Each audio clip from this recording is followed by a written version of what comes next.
O que não falta em Elden são itens icônicos. Eu dei mais uma mexida no game, juntei algumas sugestões de vocês e resolvi fazer uma parte 2 do nosso vídeo de itens mais icônicos de Elden. Chamando o like, segue aí e bora lá!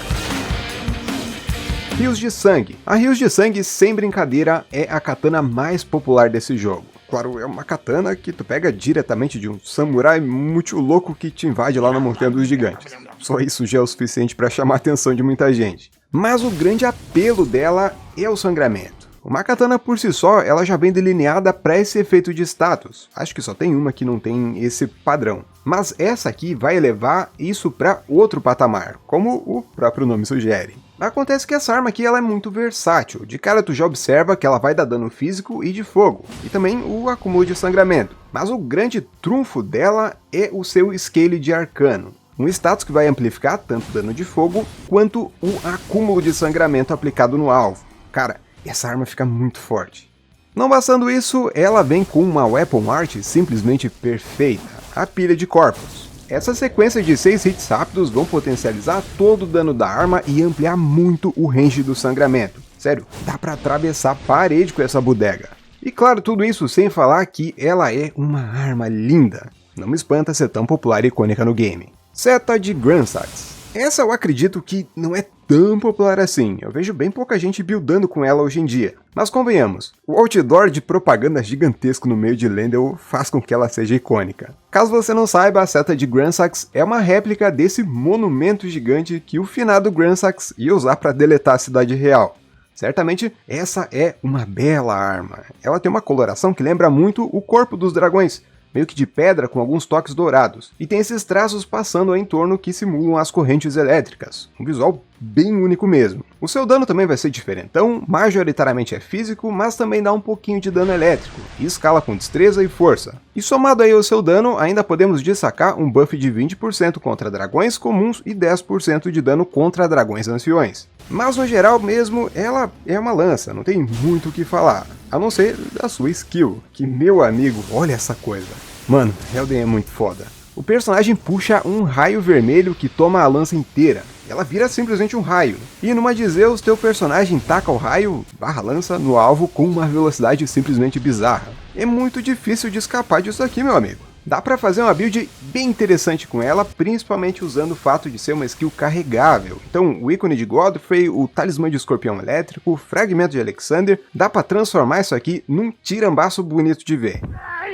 Matadora de Deuses. Recém comecei a monetizar esse canal e certamente a espada Matadora de Deuses vai ser um pequeno problema pra mim. Mas ela merece estar aqui, vai. Esse visual meio helicoidal foi a primeira coisa que me chamou a atenção. Ela lembra bastante aquela espada do Zelda Majora's Mask, eu não lembro o nome certo, vou tentar colocar aí na edição. Mas vai bem além disso, acho que esse visual tá mais atrelado a uma pira mesmo. E tem tudo a ver com a função dela, já que essa é a fonte das chamas negras. Sempre que esse carinha te manda uma bola de fogo, saiba que ela vem diretamente dessa espada, tá tudo conectado. Vai por mim, a história dela é muito mais profunda e tu vai se espantar mesmo é com a dona dela. Se tu for pesquisar um pouquinho mais sobre a Rainha dos Olhos da Noite, certeza que essa aqui vai passar a ser a tua arma favorita. Mas deixa isso daí pra outra hora, vamos falar da arma em si. Ela é uma das espadas colossais, vai ter um scaling triplo de destreza, fé e um pouco de força, e dano físico e de fogo. Aliás, essa aqui é uma arma perfeita para fazer uma build aí de destreza e fé.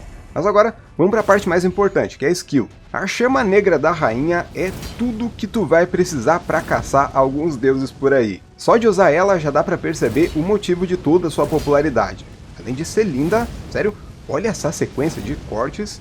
Ah, boa, isso aqui veio diretamente de Sekiro, não tem como. Mas só quando tu vê essa bodega realmente agindo, derretendo a barra de HP do inimigo, é que tu tem a ideia de que tá segurando uma das melhores fontes de damage overtime do jogo. Essas chamas negras aí drenam o HP do alvo em porcentagem. Ele segue derretendo um pouquinho depois do hit. Ah, boa, essa arma aqui, ela é muito forte. Espada da Danação. Por mais recente que seja, a Espada da Danação, sem dúvidas, conseguiu seu lugar entre as mais icônicas disponíveis no game. seja pelo seu design, dano ou pela ligação com a chama frenética. É sério, não sei se vocês perceberam, mas tudo que envolve a chama frenética tem um toque misterioso. É sério, eu queria que eles fossem mais a fundo nessa história. Poxa, ô From, faz uma DLC focada nisso pra mim, por favor, nunca te pedi nada. Essa aqui é a arma que estava cravada no Midra, o Lorde Frenético que desistiu no meio do caminho. E tem uma curiosidade muito interessante que a galera deixa passar. Essa não é uma arma de frenesi, é justamente o oposto. É um artefato usado para punir quem se associa a essa divindade, então ela não vai causar dano de frenesi.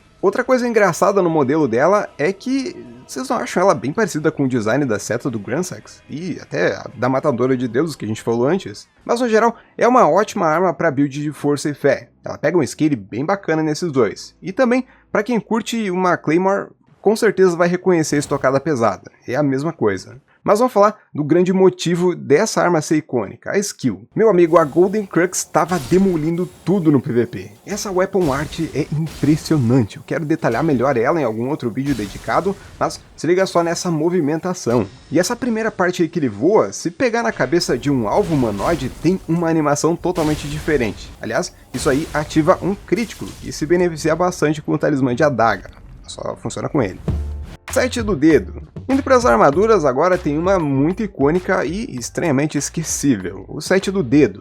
Esse aqui é o equipamento do Vaike, um dos personagens mais fodões do jogo. Esse cara é tão fodão que ele tá na capa do jogo, olha ele ali ó. Se brincar, esse foi um dos maculados mais promissores das Terras Intermédias, e que se lascou completamente por ter entrado no caminho da chama frenética. Ele acabou indo de encontro com o Três Dedos, e na hora de realizar aquela comunhão, que é quando os dedões lá te abraçam, o Vaike manteve a armadura, o que acabou derretendo o equipamento. Olha ali, ó, dá pra ver as marquinhas dos dedos. No geral, eu adoro usar esse set, ele é relativamente leve para uma armadura e também é bem compacto, não fica aquele monte de metal em você. Darkmoon Greatsword. Essa aqui nem é icônica, mas sim clássica. Todo jogo da From tem que ter uma Moonlight, e a versão de Elden é a Darkmoon Greatsword, a espada da Honey. Eu quero destacar que essa é uma das versões mais bem detalhadas da arma. Se tu for olhar dentro dela, dá pra ver essas espécies de flocos de neve. Olha só que coisa mais linda. Essa arma aqui também tem uma relação com uma outra, a Golden Order. É uma tradição as princesas carianas darem uma Darkmoon para o seu consorte, e assim como a Honey fez com a gente, a Rennala fez com o Radagon. Mas quando ele abandonou a rainha cariana e foi lá apoiar a Marika, ele não se desfez da arma, mas sim transformou ela nessa daqui. São a mesma arma, tá? Respeitando a tradição da From, essa belezura aí vai ser uma arma melee com dano mágico e físico, e que escala com inteligência. Ela também vem com um diferencial nessa edição, o dano de congelamento, que é uma ótima adição por sinal. A Weapon Art também puxa as raízes dessa arma, começando pelo nome. A skill se chama Moonlight, que é o nome dado nos outros jogos. Mas ela vai buffar a arma, aumentando mais o dano mágico e aplicando mais congelamento ainda. Se usar o golpe pesado, com esse buff ativado, ela acaba lançando essas waves mágicas. É muito top. A armadura do D. Certo, vamos para mais uma armadura, e essa é um quebra-cabeça completo, o set dos gêmeos. Até hoje o design dessa armadura me dá um bug mental severo, olha só. Ela é composta de duas metades, como o nome sugere. Uma é dourada e outra é prateada. Só que elas meio que estão entrelaçadas de uma forma tão precisa que tu demora um tempinho para perceber onde está o teu personagem de verdade ali no meio. E isso é simplesmente genial, pois essa armadura aqui ela serve para passar pra gente o conceito de individualidade trabalhada dentro do jogo, que é algo bem complexo e bastante recorrente, e para variar, mal explicado. Vamos dar uma conferida na descrição. Os dois conhecidos como D são gêmeos inseparáveis. Por sinal, se tu deixou essa passar, durante a questline do D, você conhece primeiro o Darian e depois o Devin. São duas pessoas na mesma questline. Seguindo, cada um tem seu próprio corpo e mente, mas compartilham uma única alma. Tá aí. Um ser vivo dentro de Elden é constituído de 3 elementos, o corpo, alma e a mente. Em alguns casos, os gêmeos podem compartilhar alguns desses elementos aí. No caso do D, foi a alma. Já no caso da Marika e também do Miquella, foi o corpo. São alguns conceitos meio complicados de Elden. Então era isso, pessoal. Quanto mais eu vejo meus itens, mais coisas icônicas vão surgindo. Se tu tem alguma sugestão para o próximo vídeo, fica à vontade e comenta aí. Aliás, a maior parte desse vídeo aqui foi vocês que trouxeram nos comentários. Eu vou indo aqui. Valeu, falou, fui!